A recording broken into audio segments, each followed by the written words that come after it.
अमेरिकी दूतावासों पर हमले, मुसलमानों ने कर दिया जंग का ऐलान। खामेनेई के साथ आए दुनिया भर के मुसलमान। खामेनेई की मौत के बाद अमेरिका बैकफुट पर। अमेरिका के सहयोगी देशों पर फूटा ईरान का गुस्सा। अमेरिका और इजराइल के हमले में ईरान के supreme leader Ayatollah Ali Khamenei की जान चली गई। यह हमला तब हुआ जब अमेरिका और ईरान के बीच बातचीत चल रही थी। यानी बातचीत की आड़ में अमेरिका ने ईरान को धोखा दिया और हमला बोल दिया।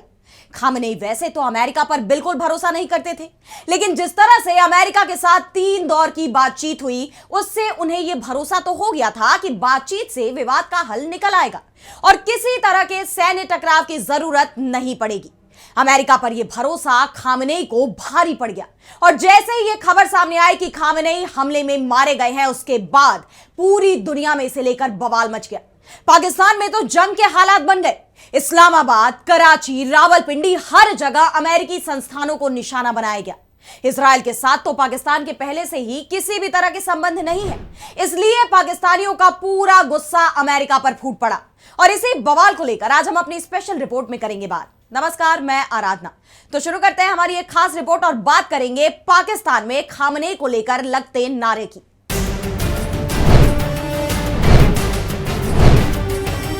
तो खामेनेई की मौत के बाद पूरी दुनिया में गुस्सा दिखाई दे रहा है। लोग सड़कों पर हैं। अमेरिका और इजराइल के झंडे फूके जा रहे हैं, लेकिन सबसे ज्यादा बवाल पाकिस्तान में मचा हुआ है। जबकि पाकिस्तान और ईरान के कोई अच्छे संबंध नहीं है। पाकिस्तान ईरान के साथ बॉर्डर शेयर करता है और कई बार बॉर्डर पर टकराव की स्थिति भी रही है। लेकिन जैसे ही खामेनेई की मौत की खबर पाकिस्तान पहुंची, वहां ईरान के समर्थन में जगह जगह प्रदर्शन शुरू हो गए। दिन भर लोगों की भीड़ सड़क पर दिखाई दी, जमकर बवाल मचा रहा। कराची से लेकर लाहौर और इस्लामाबाद तक देश के सभी प्रमुख शहर, गुस्साई भीड़ और पुलिसकर्मियों के बीच झड़प हो गई। कराची में सैकड़ों लोग अमेरिकी कॉन्सुलेट के बाहर जमा हुए, जबरन गेट तोड़कर वो अंदर घुस गए, वहां पथराव किया, आगजनी की। लोगों के हाथ में डंडे और लाठी थे, जिनका इस्तेमाल कर उन्होंने कॉन्सुलेट के खिड़की और गेट तोड़ने की कोशिश की, जबरन घुसने की कोशिश की।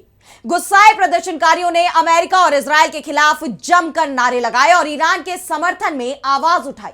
अमेरिकी दूतावास के बाहर अमेरिका मुर्दाबाद, इजराइल मुर्दाबाद और ईरान जिंदाबाद जैसे नारे गूंज रहे थे और भीड़ की संख्या लगातार बढ़ती जा रही थी।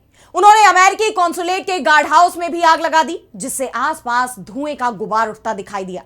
ऐसे में पुलिस एक्शन में आई। उन्होंने प्रदर्शनकारियों को रोकने की तमाम कोशिशें की, लेकिन भीड़ बेकाबू दिखाई दी, जिसके बाद पुलिस ने बलपूर्वक इस प्रदर्शन को दबाने की कोशिश की। आंसू गैस के गोले दागे गए, प्रदर्शनकारियों पर लाठीचार्ज किया गया, जिससे पूरे इलाके में अफरा तफरी का माहौल बन गया। पाकिस्तान की सेना और स्थानीय सिक्योरिटी फोर्स ने अशांति को रोकने के लिए फायरिंग भी की है।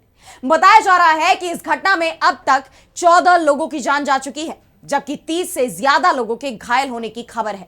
मरने वालों में प्रदर्शनकारी, रेंजर्स के जवान और आम नागरिक भी शामिल हैं। वहीं पाकिस्तान अधिकृत कश्मीर यानी पीओके में भी माहौल गरमाया हुआ है। वहां भी पुलिसकर्मियों की प्रदर्शनकारियों के साथ झड़प हुई है। यहां गिलगिट बाल्टिस्तान के शिया बहुल क्षेत्र स्कर्दू में खास तौर पर लोगों में आक्रोश देखा जा रहा है। मीडिया रिपोर्ट्स के मुताबिक प्रदर्शनकारियों ने स्कर्दू में स्थित संयुक्त राष्ट्र के कार्यालय, आर्मी पब्लिक स्कूल और एसपी कार्यालय को आग के हवाले कर दिया।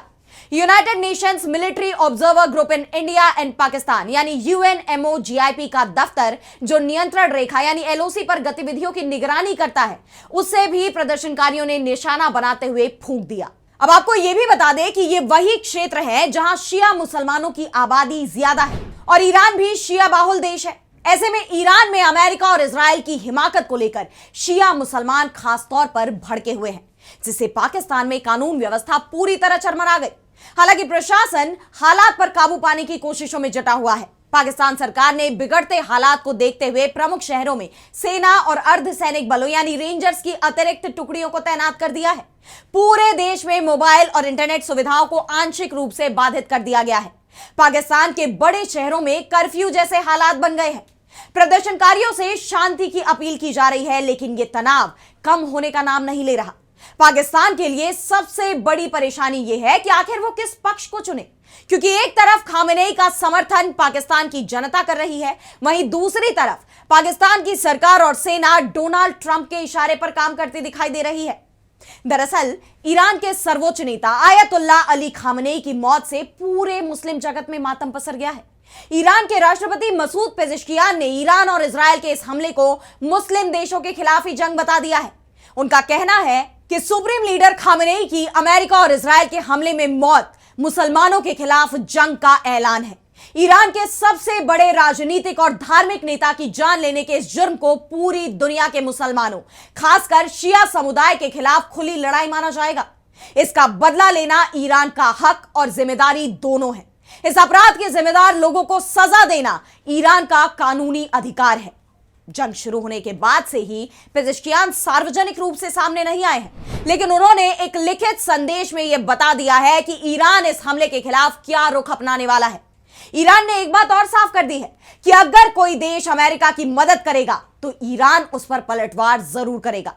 या तो जंग से दूर रहे, नहीं तो यह माना जाएगा कि वो जंग में शामिल है, और अगर कोई देश अमेरिका के साथ है तो ईरान उस पर हमला जरूर करेगा। ईरान पर इजरायल और अमेरिका के हमले को पेजेश्कियान ने मुसलमानों के खिलाफ जंग बताई है। उसके बाद पाकिस्तान, जो खुद को मुस्लिम वर्ल्ड का खलीफा बताता है, वो दबाव में आ गया है। उस पर अपनी ही जनता का दबाव है। खामनेई की मौत से लोगों की धार्मिक भावनाएं आहत हुई हैं।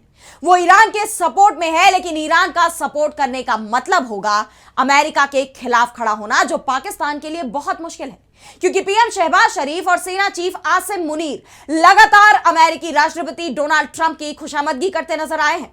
और जिस तरह शहबाज शरीफ की ट्रंप से मुलाकात के कुछ ही दिनों बाद इजरायल ने यह हमला किया, उसके बाद सवाल तो यह भी उठ रहे हैं कि क्या शहबाज शरीफ ने ट्रंप को भरोसा दिलाया था कि ईरान के साथ जंग में पाकिस्तान उनके खिलाफ नहीं जाएगा, और उसके बाद ही हमले की हरी झंडी दी गई है। लेकिन जिस तरह पाकिस्तान की जनता अमेरिका और इजरायल पर भड़की हुई है, उससे सरकार पर दबाव बढ़ता जा रहा है। लेकिन ईरान के समर्थन में पाकिस्तान के सामने दूसरी चुनौती सऊदी अरब भी बना हुआ है। आपको याद होगा कि हाल ही में पाकिस्तान और सऊदी अरब के बीच एक समझौता हुआ था, जिसके तहत एक देश पर हमला दूसरे देश पर भी हमला माना जाएगा। ऐसे में जब ईरान ने सऊदी अरब में भी बमबारी की है, वहां मौजूद अमेरिकी बेसों को निशाना बनाया है, जिस पर सऊदी अरब ने भी कड़ी नाराजगी जताई, इसे अपनी संप्रभुता का उल्लंघन बताया। उसके बाद सवाल यह भी उठ रहे हैं कि अगर सऊदी अरब ईरान पर हमला करता है तो पाकिस्तान का क्या रुख होगा? क्या वो समझौते के तहत ईरान के खिलाफ सऊदी को सपोर्ट करेगा? यानी जंग ईरान में छिड़ी है, लेकिन मुश्किलें शहबाज सरकार की बढ़ गई हैं। फिलहाल पाकिस्तान में इस वक्त अराजकता की स्थिति दिखाई दे रही है, और जिस तरह से पूरे देश में प्रदर्शन फैलते जा रहे हैं, उसके बाद शहबाज सरकार दबाव में दिखाई दे रही है, क्योंकि गुस्सा अमेरिका के खिलाफ दिख रहा है। अमेरिकी दूतावासों पर हमले हो रहे हैं। इस वक्त अमेरिका ईरान के साथ जंग में उलझा हुआ है, वो दबाव में दिखाई दे रहा है। जंग में अमेरिका को पाकिस्तान की भी मदद की जरूरत पड़ सकती है, इसीलिए ट्रंप भी खामोश नजर आ रहे हैं और पाकिस्तान की तारीफ ही कर रहे हैं। लेकिन ट्रंप जिस तरह अपना रुख बदलते हैं, उसके बाद माना जा रहा है कि आने वाले वक्त में पाकिस्तान के लिए मुश्किलें और बढ़ने वाली हैं। फिलहाल आज स्पेशल रिपोर्ट में इतना ही। कैसी लगी आपको रिपोर्ट हमें कमेंट सेक्शन में बताइए, और अगर आपको रिपोर्ट पसंद आई तो वीडियो को लाइक करना ना भूलें और चैनल को सब्सक्राइब कर लें। इसी के साथ अब मुझे दीजिए इजाजत, और देश दुनिया की तमाम बड़ी खबरों के लिए आप देखते रहिए डीबी लाइव। नमस्कार।